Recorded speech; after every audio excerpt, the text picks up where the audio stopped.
Quelqu'un d'autre? Allez-y. Je suis sur votre droite, Monsieur le Président.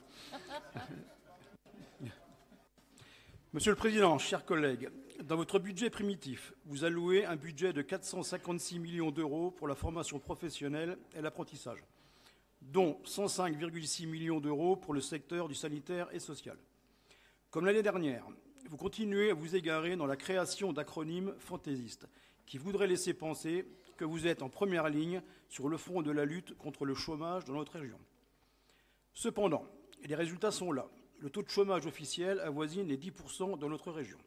Oui, je dis bien officiel, car une grande partie des personnes occupant des emplois précaires n'est pas incluse dans ces chiffres.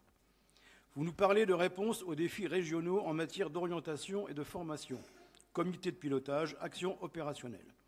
Nous qui sommes lucides et ancrés dans les réalités du terrain, nous observons une gabégie monumentale, un gaspillage d'argent public monstrueux, alors qu'un nombre croissant de nos compatriotes souffrent de l'enfer fiscal. Au lieu d'analyser les besoins, d'auditer en permanence, il serait grand temps d'agir. La guerre contre le chômage ne se décrète pas et l'offensive réelle ne se mènera pas en concluant un énième pacte, en l'occurrence le pacte offensive croissance-formation.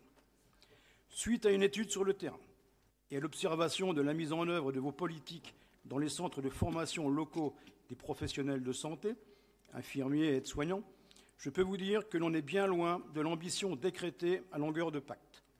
En effet, il y a un constat d'amoindrissement des cours de pratique de gestes médicaux, alors que c'est pourtant un élément fondamental de la vie professionnelle de l'infirmier et de l'aide-soignant.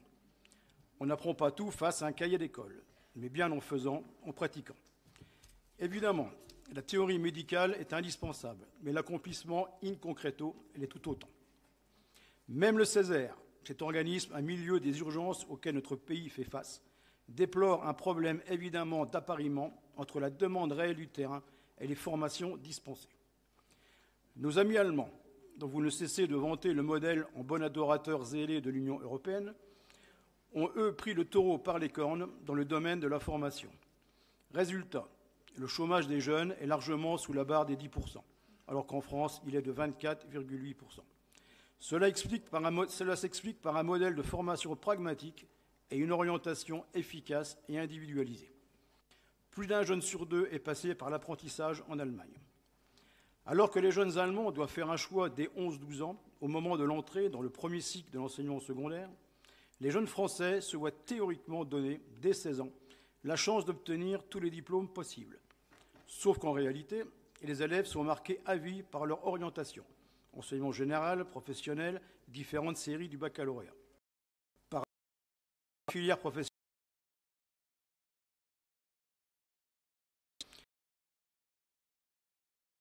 d'un cursus à l'autre, pardon. L'enseignement pratique en entreprise est peu développé. Enfin, le mépris permanent dont les filières d'apprentissage font l'objet est insupportable. Il est grand temps de revaloriser nos filières manuelles qui ont trop souffert des politiques de prêt-à-penser. Oui, les métiers de la main sont notre fierté, notre identité et font partie intégrante de notre singularité et de notre excellence nationale. Je vous en remercie. Merci.